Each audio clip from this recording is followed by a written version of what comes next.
जय गुरु. ऐकू येत आहे का?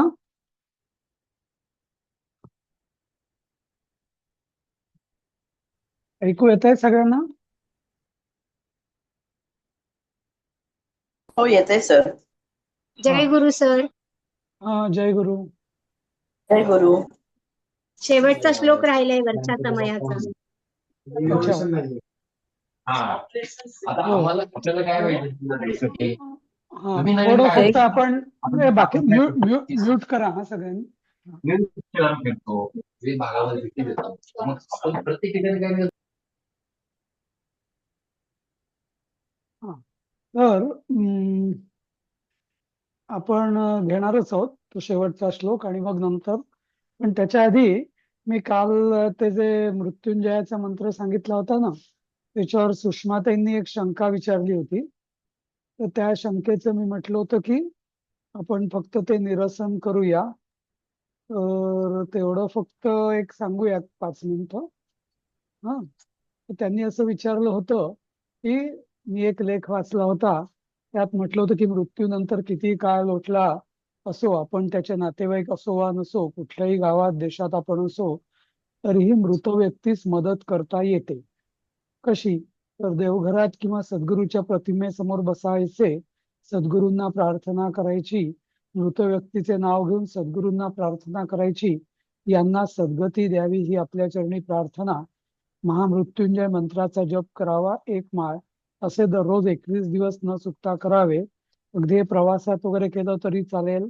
मृत व्यक्तीस मदत व्हावी एवढाच हेतू असतो, याबद्दल विचारायचे होते, असं त्यांनी लिहिलेलं. त्याच्याबद्दल थोडस आपण सांगूया. हा. अं, तर 2 गोष्टी होत्या. एक म्हणजे हा मृत्यू, जसं काल मी सांगितलं तसं या मृत्युंजय मंत्राचा हेतू काय, हम्म, हे लक्षात घ्या आधी. मग ते कसं करायचं, कोणासाठी करायचं, हा नंतरचा प्रश्न आहे. हम्म. तर या मृत्युंजय मंत्राचा हेतू असा आहे की अपमृत्यू टाळणे. हा, अपमृत्यू टाळणे हा या महामृत्युंजय किंवा मृत्युंजय मंत्राचा हेतू आहे. एक. दुसरं हेतू असा आहे की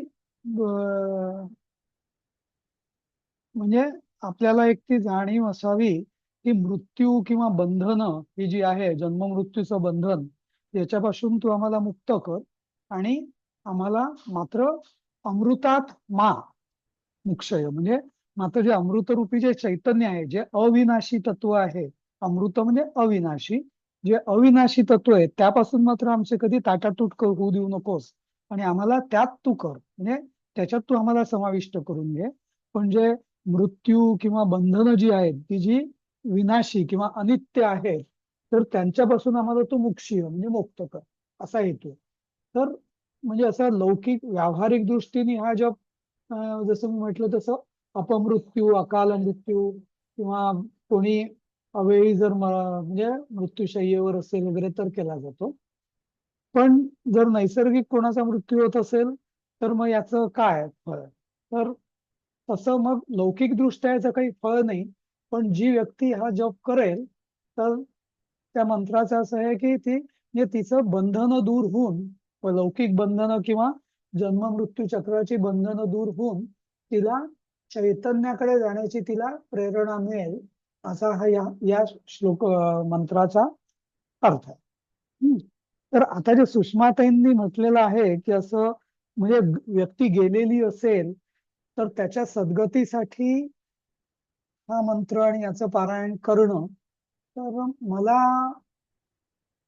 असं वाटतं की त्याच्याकरता या मंत्राची तेवढं उपयुक्तता किंवा प्रयोजन या मंत्राचं नाहीये.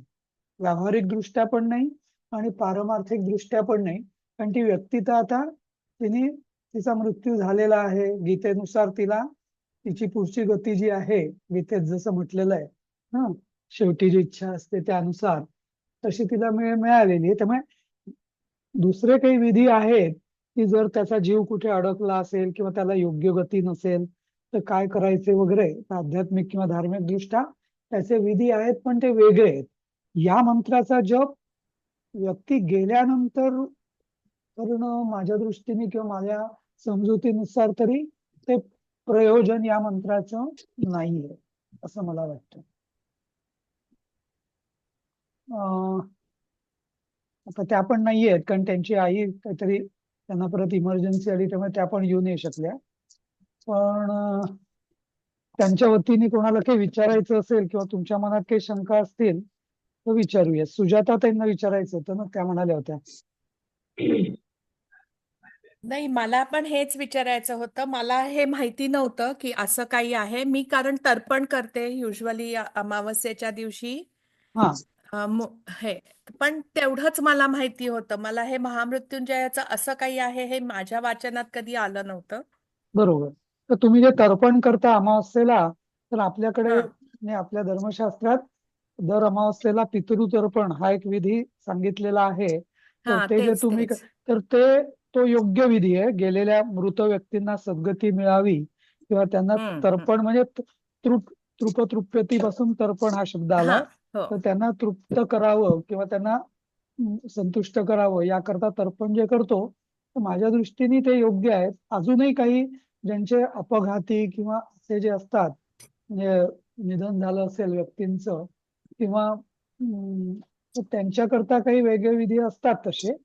पण नॉर्मल याच्या दृष्टीने ज्यांचं बाकी सगळं क्रियाकर्म झालेलं आहे, तर त्यांना मासिक अमावस्येला तर्पण किंवा त्या गेलेल्या दिवशी तर्पण आणि आपण श्राद्ध पक्ष करतो तसं तर्पण, म्हणजे त्याचं पूजन वगैरे तर ते विहित आहे. पण या महामृत्युंजय मंत्राचा विशिष्ट व्यक्तीच्या उद्देशाने जो जप आहे, त्या व्यक्ती जर देहावसान जर झालं असेल तर मला असं वाटतं की नाही. पण त्यांचं पण काय असं नाहीये. हा हा पण जर एखादी व्यक्ती म्हणजे मृत्यूशय्येवर असेल आणि जर तिच्याकरता जर आपल्याला आपण स्वतः किंवा गुरुजींकडून किंवा असं हे करून काय त्याला अनुष्ठान करायचं असेल, तर ते मात्र तो विधी मात्र डेफिनेटली आहे आणि तो लोक प्रचलित पण आहे. म्हणजे एखाद्या अकाली कोणाचं काहीतरी काही झालंय, त्याला अपघात झालाय किंवा अकाली रोग काही झालाय किंवा अशा करता तो डेफिनेटली म्हणजे निश्चितपणे त्याचा उपयोग होतो आणि ते विधिविधान पण आहे. फक्त मी यात एकच सांगेन की हा जो म्हणजे माझ्या दृष्टीने तरी हा जो महामृत्युंजय मंत्र आहे, तर तो वेद मंत्र आहे. म्हणजे ऋग्वेदामध्ये आहे 7व्या मंडलात आणि शुक्ल यजुर्वेदात पण आहे. तर त्यामुळे वैदिक मंत्र जो आपण म्हणतो, तर आता हल्ली कोणी कसंही काही म्हणतात, पण पूर्वी तरी नियम असा होता धर्मशास्त्राचा की वेदमंत्र जे आहेत तर ते वैदिक ज्यांना अधिकार आहे, म्हणजे ज्यांचं उपनयन झालेलं आहे त्यांनाच वेदाचा अधिकार होता, नाही का. त्यामुळे शक्यतो जर आपल्याला त्या मंत्राचं जर फळ हवं असेल योग्य ते, तर ज्यांना वैदिक मंत्र म्हणण्याचा अधिकार आहे अशांनी किंवा अशांकडून करून घेतलं तर ते जास्त संयुक्तिक राहील असं माझं मत आहे. कारण हा वैदिक मंत्र आहे, त्यामुळे वेदमंत्राचा त्याला किंवा त्याच्याकरता गायत्रीची उपासना असलेला व्यक्तीला तो फळ जास्त ते फळ मिळतं वेदमंत्रांच्या अनुष्ठानाचं. तर मला विचारायचं होतं, जर कुठली तरी एक आपल्या फॅमिलीतली म्हणजे अँसेस्टरचा कुठला तर कोणाचा तरी आत्मा अडकलेला आहे, म्हणजे त्याला सद्गती नाही मिळाली, पण तो त्या आत्माचे अतृप्त आत्मा आहे म्हणून तो त्या फॅमिलीला त्रास होतो. मग त्याच्यासाठी काय करायचं त्याला सद्गती मिळावी म्हणून? पण आम्हाला माहित नाही ते कोण आहे, कुठला आत्मा आहे. नाही तर सर त्याच्याकरता पण ते असं असतं का अतृप्त आत्मा वगैरे? ते कसं आहे की आता ते आपल्या मांडण्यावरती आहे. कोणी म्हणतात, पण असं असू शकतं ज्याला पूर्वी तरी आधार म्हणजे धर्मशास्त्रात हे आहे की कुठल्या तरी आपल्या कुलामध्ये कोणीतरी अतृप्त असतो, म्हणजे अकाली करेक्ट. जातो, मग त्याचं काहीतरी तो म्हणजे आणि त्याचं काही क्रियाकर्म नीट झालेलं जर नसेल अशा व्यक्तीचं, तर तो अर्धवट राहतो आणि मग तो पुढच्या कुलामध्ये म्हणजे कुलाला शांती मिळत नाही किंवा कुठेतरी विघ्न येत असतात असं म्हणतात. आणि काही हो. त्याच्यावरती विश्वासही आहे बऱ्याच जणांचा आणि असूही शकतं. तर त्याचे विधी वेगळे आहेत. म्हणजे जसं म्हणजे पण माझ्या दृष्टीने जे आपल्या धर्मशास्त्रात जे विधी सांगितलेले आहेत अशा व्यक्तींच्या उद्धाराचे, जसं हम्म. म्हणजे जे आपण 13 दिवसाचे विधी किंवा त्यांचं नियमित श्राद्ध कर्म वगैरे वगैरे, तर कारण शेवटी काय ही सगळे जे प्रयोग आहेत ना, हे पितृ म्हणजे ते सगळे जे मृत किंवा ज्यांचं देहावसान झालेलं आहे, तर ती सगळी कॅटेगरी पितर या शब्दात मोडली जाते. आणि त्या पितरांना सद्गती करता त्यांचं तर्पण म्हणजे त्यांच्या आधी योग्य ते श्राद्ध विधी म्हणजे 13 दिवसाचे जे 13 विधी आणि त्याच्यानंतर मासिक श्राद्ध किंवा वार्षिक श्राद्ध वगैरे.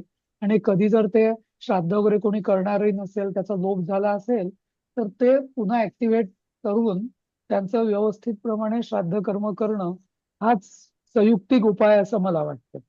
आता लोक सांगतात कोणी कोणी की नाही नाही, तर ऐका ना, तर ते कोणी नागबळी नारायण बळी वगैरे सांगतात, तर त्याच्यात किती तथ्य आहे? म्हणजे की कसं आहे असं की पितृ शेवटी कसं असतं ना, शेवटी तो माणूस तेव्हा त्या अडलेला असतो ना, तर तो जे गुरुजी हम्म, सांगतात कोणी काय सांगतात तो करतो. पण हा, पण असं म्हणणं आहे लोकांचंही की या नारायण हा. नागबळी हा फक्त म्हणजे नाशिकला त्र्यंबकेश्वरलाच होतो. हो. मग आता नाही का, मग आता बाकी भारतातल्या लोकांनी काय करायचं?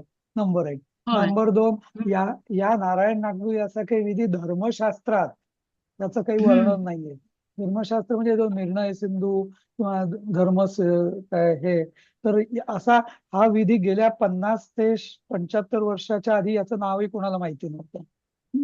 अच्छा. त्यामुळे त्यामुळे पण कसं आहे ना, शेवटी जी व्यक्ती अडलेली असते, तर तिला कोणी काय हम्म. उपाय सांगतो ते करतात, श्रद्धा म्हणून पैसेही असतात आणि फळ मिळतं कधी कधी, त्यावरून मग त्यांचा विश्वास बसतो. त्यामुळे शेवटी कसं आहे ना, ती आपली मानसिक ज्याला म्हणतात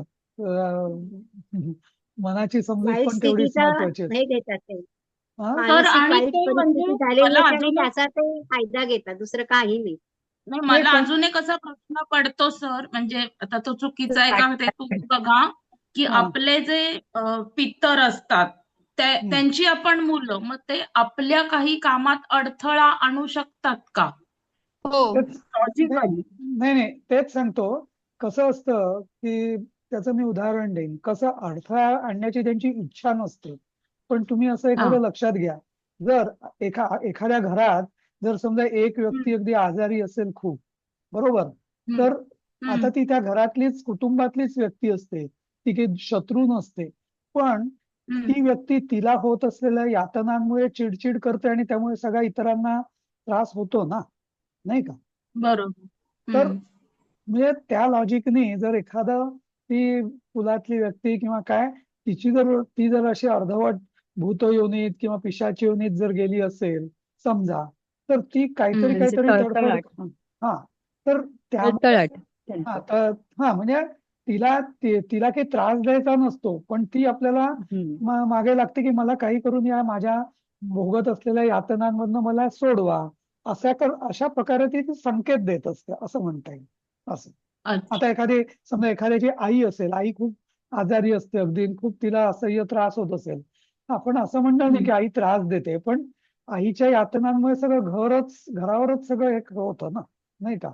असं म्हणजे तो आपल्याला नाही, सगळ्यांनाच म्हणजे अनुभव. समजा काही गोष्टी घडत नसतील, तर ते असं सांगतात की तुमचं पितृ ह्याच्यात काहीतरी दोष आहे, तो हा, निवारणासाठी हे करा, ते बरोबर. करा. पण मग तर म्हणजे मला त्याच्याकरता हा प्रश्न नेहमी त्याच्या पडायचा की पण ते त्याच्याकरता त्रास तेच कसे देतील? नाही, मग त्याच्याकरता माझं तेच मत आहे की असं जर त्रास असतील तर त्याच्याकरता आपल्या धर्मशास्त्रामध्ये पितर म्हणजे आपल्या धर्मशास्त्रामध्ये देव, ऋषी आणि पितर या तिघांचं ऋण आपण मानलेलं आहे. काय? एक म्हणजे हम्म, देव, हम्म, देव म्हणजे परमेश्वर, देव देवता यांचं. हो, तर त्याच्याकरता त्यांच्या तृप्तीसाठी आपण यज्ञ वगैरे करतो, देवतांचे सगळे आपले हे असतात. दुसरे म्हणजे ऋषी. ऋषी म्हणजे आपल्याला ज्यांनी ज्ञान दिलं, गुरु म्हणजे सगळे गुरु म्हणजे म्हणतात. ऋषी म्हणजे गुरु या अर्थाने आपल्याला ज्यांनी सगळं हम्म, शिकवलं वगैरे वगैरे, त्यांचं आपल्यावर ऋण असतं. आणि तिसरं असलं पितर. पितर म्हणजे पितू या शब्दाचा अर्थ पितर आहे, पण पितू म्हणजे आपल्या वंशातले लोक, बरोबर, की ज्यांच्यामुळे आपण जन्माला आलो. जर ते आपला वंशच नसतं तर आपण कुठनं जन्माला आलो असतो. तर अशा तिघांचं ऋण मानलं गेलेलं आहे आपल्या धर्मशास्त्रात किंवा आध्यात्मिक शास्त्रात. तर त्या ऋणातनं मुक्त होणं म्हणण्यापेक्षा आपण त्यांना आपण त्यांचे कायम ऋणी असतो आणि म्हणून त्यांची त्यांना आठवण काढणे त्या किंवा निमित्ताने त्यांना असं त्यांना काहीतरी. संतुष्ट करणं किंवा त्यांचा गुरुजन, देवदेवता, गुरुजन आणि आपले पितर यांची कृपा मिळवणं आणि यांना संतुष्ट ठेवणं यांनीच आपली पण उन्नती होते असं मानलं जातं. तर पितर हा पण त्यातला एक भाग आहे ना, असं. तर त्यामुळे पण या सगळ्या करता माझं असं मत आहे की आपल्या म्हणजे वैदिक म्हणजे श्रुती स्मृती पुराणोक्त असं म्हटलं जातं. म्हणजे काय, श्रुती म्हणजे वेद, स्मृती म्हणजे आपल्या कोड ऑफ कंडक्ट ज्याला आपण म्हणतो, सगळ्या ज्या कालोकालात आणि पुराण म्हणजे पुराणांमध्ये जे काय विधी आपल्याला दिलेले आहेत. तर आपण कुठलेही विधी करताना आपण म्हणतो की श्रुती स्मृती पुराणोक्त फल प्राप्त्यर्थम वगैरे वगैरे असं. तर या तिघांमध्ये म्हणजे काही विधिविधान वेदांमध्ये दिलेलं आहे, काही विधिविधान स्मृतींमध्ये दिलेलं आहे आणि काही विधान हे पुराणांमध्ये दिलेलं आहे. तर यामध्ये त्या याचे उपाय किंवा हे दिलेले आहेत की या तिघांची म्हणजे या तिघांना तृप्त कसं करावं, त्यांच्या ऋणातनं कसं म्हणजे मुक्त व्हावं आपण. हा, तर पण आता जसं आता हे विशिष्ट जो नारायण नागबळी किंवा असे जे विधी आहेत, तर याला काही याचा धर्मशास्त्रात किंवा कोणी म्हणाल कुठल्या वेदात आहे, कुठल्या पुराणात आहे, कुठल्या स्मृतीमध्ये, तर या तिन्ही गोष्टींमध्ये या विधीचा कुठेच उल्लेख नाहीये, नाही का? उल्लेख नाही. हा, पण शेवटी कसं आहे ना, म्हणजे जसं गीतेमध्ये म्हटलेलं आहे की कोणी जर एखादं करत असेल नारायण नागबळी, तर आपण त्याचा बुद्धिभेद न करणं चांगलं. कारण काय की त्याला जर तो विधी करण्याने त्याची जर त्या विधीवर श्रद्धा आहे, तर तो त्याला विधी करून त्यांनी जर त्याच्या मनाला शांती मिळत असेल, करू द्यावं त्याला, नाही का? उगीच आपण म्हणजे त्याची श्रद्धा मोडण्याचा प्रयत्न करू नये असं. नाही, त्याची श्रद्धा असेल तर ठीक आहे, पण तुम्हाला माहिती नाही पण कोणी करायला सांगितलं तर ते करणं लॉजिकली पटतंय का ना पटतंय ह्याच्यामध्ये कोणी अडकलं असेल तर काय करावं? म्हणजे त्याला आपण या पद्धतीने त्याला मी या पद्धतीने जसं सांगितलं तसं समजावून सांगू शकतो. पण कसं होतं, तो काही फक्त आपलंच ऐकत नसतो, त्याला अजून सांगणारे 4 लोक असतात. कोणी सांगतो अरे मी नाशिकला गेलो, मला एकदम नारायण नागबळी झालं, माझं सगळं मोकळं झालं, मुलीचं लग्न झालं, सगळे माझे मार्ग. तो म्हणतो चला करून बघूया, नाही का?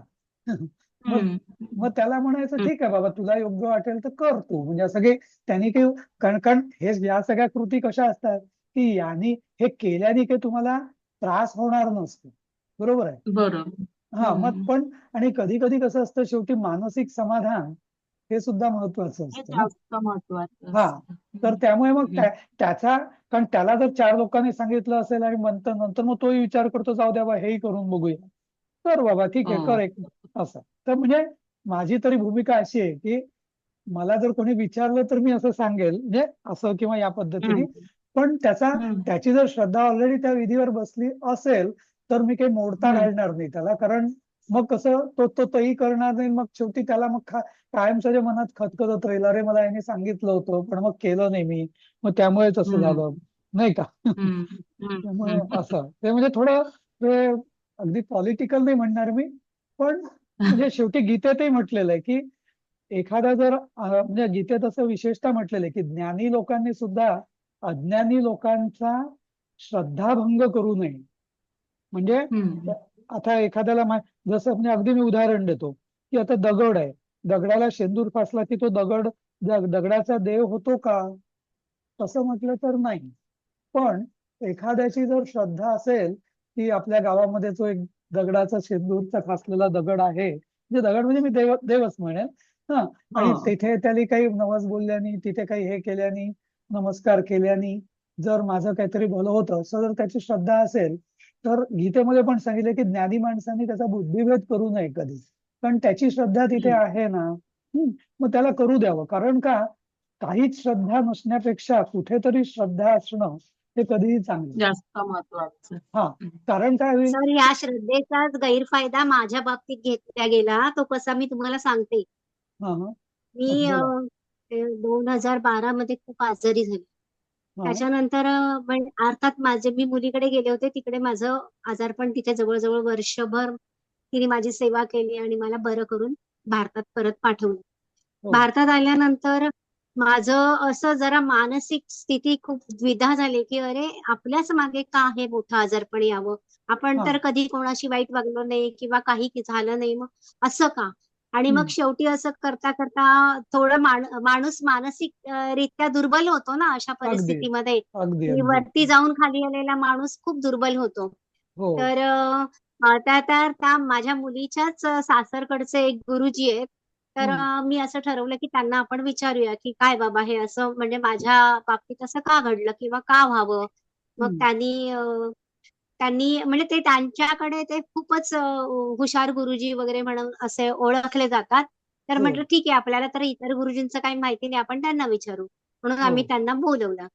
हो तर त्यांनी काय पत्रिका मागितली, पत्रिका बघितल्यासारखं केलं, त्यांना किती कळलं किंवा काय माहित नाही.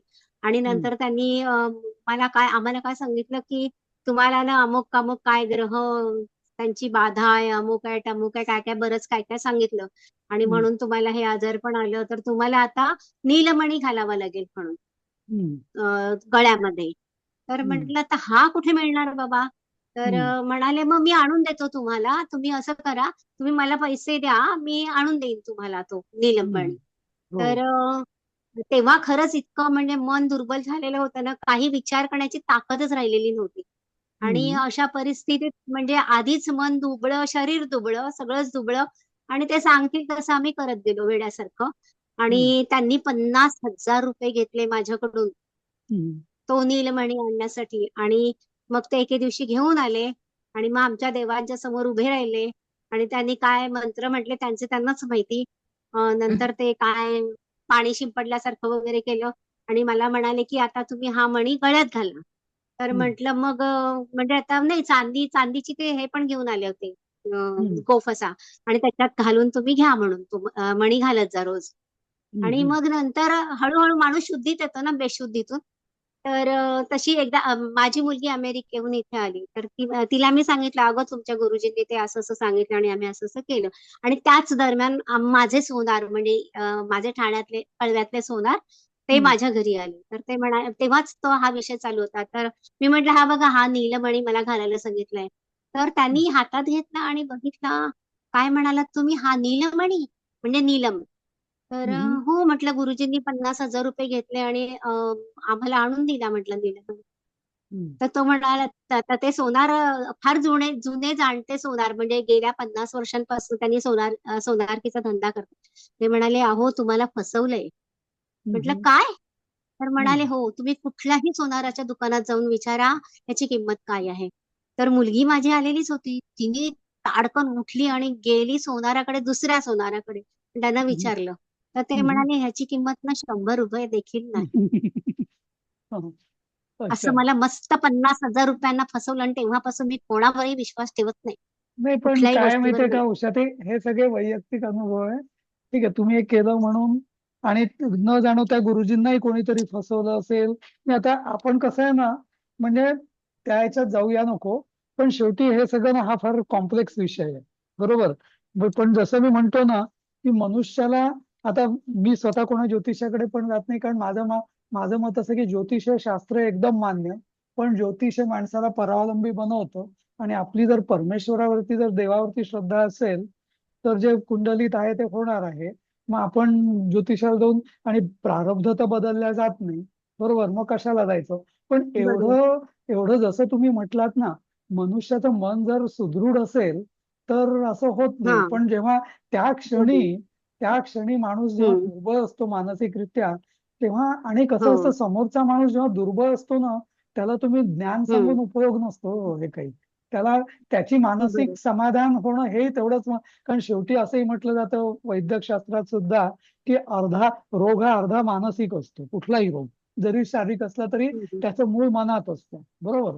त्यामुळे जर एखाद्याचं जर मनाने जरी तो बरा होत असेल ना, म्हणजे आता न जाणो तुम्हाला आपल्या घरी नीलमणी आला म्हणून पण तुम्हाला फायदा, मानसिक जर फायदा झाला असेल, तर आय वुड से की ठीक आहे, it has done it served it's purpose. पण हे म्हणजे फार कॉम्प्लेक्स विषय आहे. म्हणजे एकदम शेवटी, हा. कारण हे जे सगळे ज्योतिषी मणी देणारे हे वगैरे मी म्हणेल की त्यांचा समाजाला त्याचा उपयोग आहे, पण कारण आपल्या समाजात 95% 99% लोक हे मानसिक दृष्ट्या कधी ना कधी दुर्बल होतात, आणि तेव्हा झालेले त्यांना असतात. त्यांना कोणीतरी आधार देणारं तर हे मोठं कार्य ते लोक करत असतात.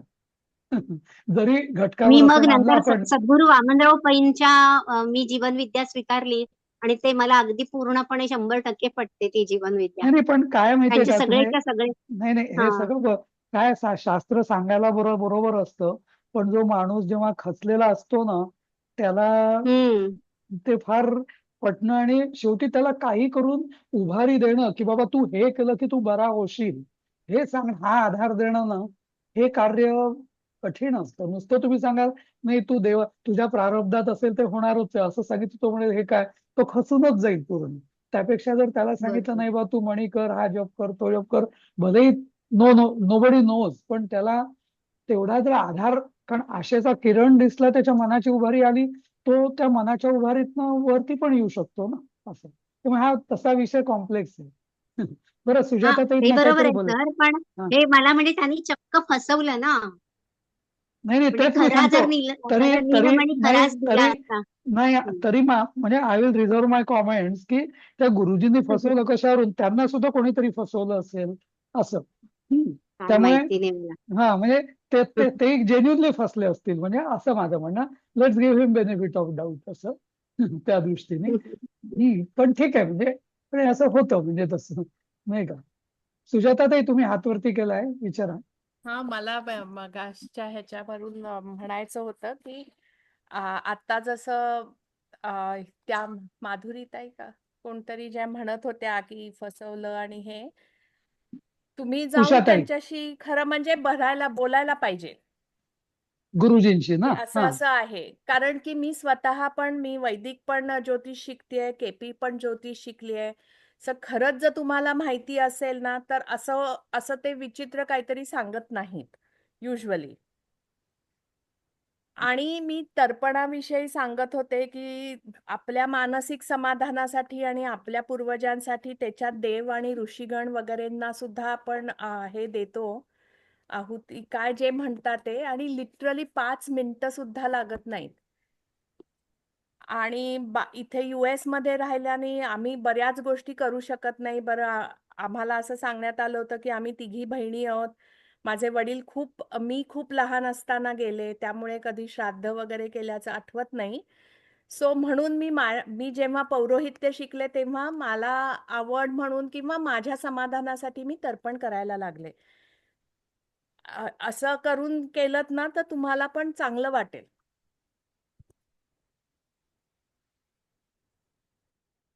ते तर्पण म्हणजे हो काय, आपण हे करतो का, म्हणजे काही अ, विधी आहे का तो का? हो हो, तर्पण म्हणजे पाण्याच्याच काय आहुती असतात, तुम्हाला. त्याला 3 मंत्र आहेत आणि तुमच्या 3 पिढ्यांपर्यंत, म्हणजे आजोबा, आता माझे वडील म्हणून वडील, आजोबा आणि पणजोबा ह्यांच्या तिघांची नावं घेऊन त्यांना अंगठ्यावरून पाणी सोडतात. त्याला काही नाही, लिटरली 5 मिनिटं लागतात, आणि युट्यूबवर बरेच व्हिडिओज आहेत. नाही, तुम्हाला जर पण हवं असेल पण ना तर. पण पण पण सुजाता ताई, म्हणजे बरोबर आहे.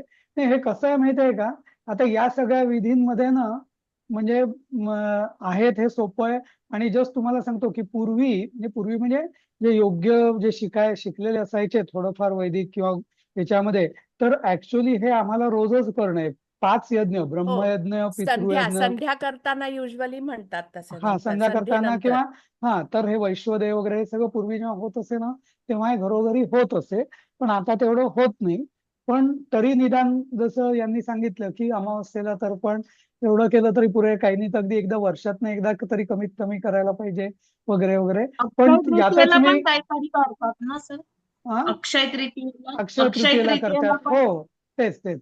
कारण ते असं म्हटलं की अक्षय तृतीया केल्याने त्या म्हणजे ते तर्पण आहे ते अक्षय्य, म्हणजे दरवेळेस त्यांना मिळत राहतं, अशी पण श्रद्धा असते.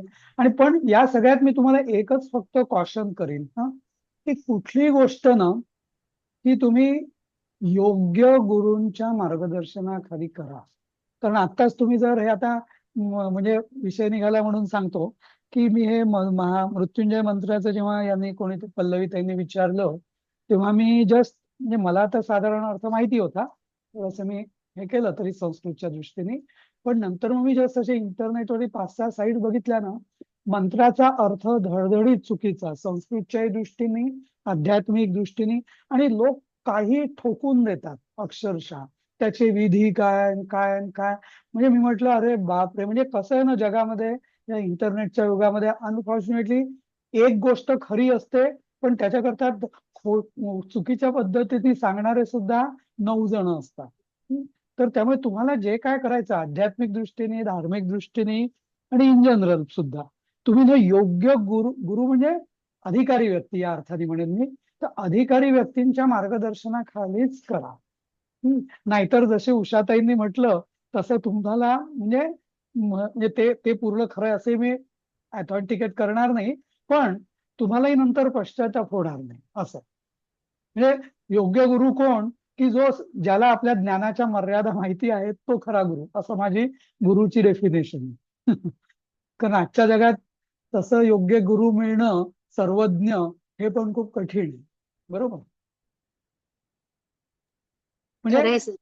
हा, तर त्यामुळे म्हणजे कसं चांगले डॉक्टर मिळायला लागतात, म्हणजे चांगला उपाय करायला तज्ञ, तसं ह्या हो, बाबतीत पण त्या अगदी विधींमधले जे तसंच कोण तज्ञ पाहिजे. आहेत ते अगदी मिळाले. म्हणून जसं देवाई सरांनाच नेहमी विचारत राहायचं. नाही, तसं नाही, पण म्हणजे डॉक्टरांचे मी नेहमी तेच एक करतो, की जो डॉक्टर योग्य वेळी केस दुसऱ्याला रेफर करतो ना, तो खरा चांगला doctor, because he knows his limitations, नाही का बरोबर. असं. हा, तर हे आणि काय होतं, आपलं मन जर खच्ची झालं असेल ना, तर आपण पटकन आपली श्रद्धा बसते. कारण विशेषतः आपल्या संस्कृतीत आपण पटकन कोणावर विश्वास ठेवतो, समोरच्या व्यक्तीवर थोडाच म्हणजे भाळतो ज्याला आपण म्हणतो, आणि तिथेच सगळं गोंधळ होतो, नाही का असं. म्हणजे तुम्ही महामृत्युंजय मंत्र, आता मी मृत्युंजय मंत्राचं सांगितलं ना, तुम्ही गंमत म्हणून बघा आणि मला तुम्हीच सांगा की 10 पैकी माझं निरीक्षण बरोबर आहे की नाही. म्हणजे एकतर अर्थ चुकीचा दिलेला आहे, स्वर चुकीचे दिलेले आहे, त्याची फोड चुकीची, कुठे ना कुठे चूक तुम्हाला मिळेलच नाही ना. म्हणजे आता यातनं योग्य अर्थ हा शोधणं, हा अक्षरशः कधी कधी म्हणजे खडे मिश्रित तांदूळातनं तांदूळ निवडणं असा अर्थ होतो अगदी. म्हणजे, आणि हे जर सर तुम्हाला असाच एक महामृत्युंजय मंत्रासारखाच एक अमृतेश्वरीचा पण मंत्र आहे का हो? कारण मला हो. असं आठवतं की मी जेव्हा ऑफिसमध्ये काम करत होते तेव्हा मला साहेब होते 10 सहस्र म्हणून. तर त्यांनी मला एकदा सांगितलं होतं काहीतरी अमृते पण नाही नाही, अमृतोद्भवे अमृतेश्वरी. माहितीये मला.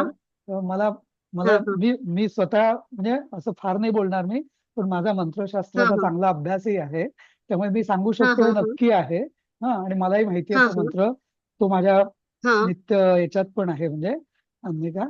पण हे सगळे जे मंत्र आहेत ना, पुन्हा एकदा मी सांगतो की अर्धवट हा हा लोकांकडनं घेऊ नका. प्रत्येक मंत्राचं हा त्याचं विधिविधान असतं, आणि त्याचे मंत्र हा कसा प्रकार आहे की ज्याचं म्हणजे इट इज लाईक उच्चार पण येतो. Atomic weapon. म्हणजे त्याचं चुकीचं हा म्हटलं, करेक्ट. चुकीच्या पद्धतीने म्हटलं तर त्याचा उलटा हा परिणाम हा पण होऊ शकतो. त्यामुळे जे काय करायचं तो तुम्ही योग्य अधिकारी व्यक्तींकडनं त्याचं मार्गदर्शन देऊन मग करा. आता एवढंच आहे की अधिकारी व्यक्ती कोण, हे पण एक मोठा गहन प्रश्न आहे, कारण कोणी काही लेबल लावून फिरत नाही.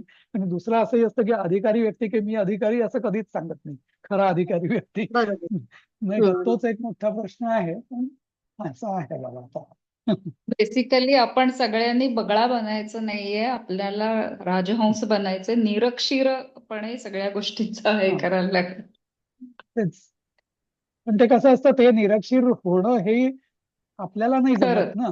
असं. आपल्याला नाही जमत. हा, असं. कारण आपल्याला जे अज्ञान आहे, कारण आम्ही तर काही इतके नाही पण दिवस तेच. काही केलं हा, नाही आता. नाही पण तेच म्हणजे कसं आहे की आता मला सुद्धा, मला संस्कृत आहे म्हणून इथं मला कळतं की इंटरनेटवरती किती चुकीचं आहे. पण आता बऱ्याच जणांना ते कळतही नसेल, ते फक्त इंटरनेट त्या साईटचा झगमगाट आणि कोण काय वगैरे त्याच्यावर भाळून त्या साईटला फॉलो पण करत असतील ना. म्हणजे तेच मला कधी कधी वाटतं की एवढे धडधडीत चुकीचं आणि खोटं लोक कसं काय त्याचा प्रसार करू शकतात. पण ठीक आहे, शेवटी जग आहे, दुनिया झुकती है झुकाने वाला चाहिए असं म्हणतात ना तसं. हा, स्वाती बोल. हो सर, 2 शंका आहेत. एक म्हणजे हा महामृत्युंजय मंत्राचा तुम्ही अर्थ खूप छान सांगितलात, पण सध्या व्हॉट्सअपवर फिरतंय की आपल्या सैनिकांसाठी हा मंत्र म्हणा, असं का? आणि दुसरी गोष्ट अशी की सुरेश वाडकरने जे आपण युट्यूबवर ऐकतो ते हम्म. त्याने योग्य प्रकारे म्हटलं आहे का? त्याचं पठण 108 वेळा त्यांनी म्हटलेलं आहे. ते तेच तेच रिपीट केलं हो असणार, नाही पण ते कायच नाही. ते नाही, पण ते मी काही ऐकलं नाही त्यांचं अजूनपर्यंत, त्यामुळे मी काही हा हे त्याच्यावर कॉमेंट करू शकत नाही. ओके, नंबर एक. हा पण मी हा एकच सांगतो की बहुधा नसावं मी ते. डिप्लोमॅटिकली उत्तर देता हो सर. नाही नाही, ऐकलंच नाही ना मी त्यांचं. सांगतोय मी, माझं अच्छा उत्तर अच्छा, पूर्ण नाही ओके. झालं अजून. तर मी हा ऐकलं नाही तर त्याविषयी मी लगेच ठामपणे नाही पण कसं सांगू आणि हो पण कसं सांगू, हा एक प्रश्न. म्हणजे बरोबर, हे एक उत्तर. करेक्ट. पण दुसरं उत्तर मी जसं आधीच तुम्हाला सांगितलं की हे सगळे वैदिक मंत्र आहेत. वैदिक मंत्र त्याचे एक स्वर असतात, त्याची संख्या घ्यावी हो. लागते. आणि दुसरं त्याचा वैदिक मंत्र म्हणण्याचाही अधिकार जो असतो, तर तो हो. जो रोज गायत्रीची उपासना करतो, म्हणजे ज्याचं उपनयन झालेलं आहे आणि जो गायत्री उपासना करतो, त्यांना वैदिक मंत्राचे अधिकार आहे.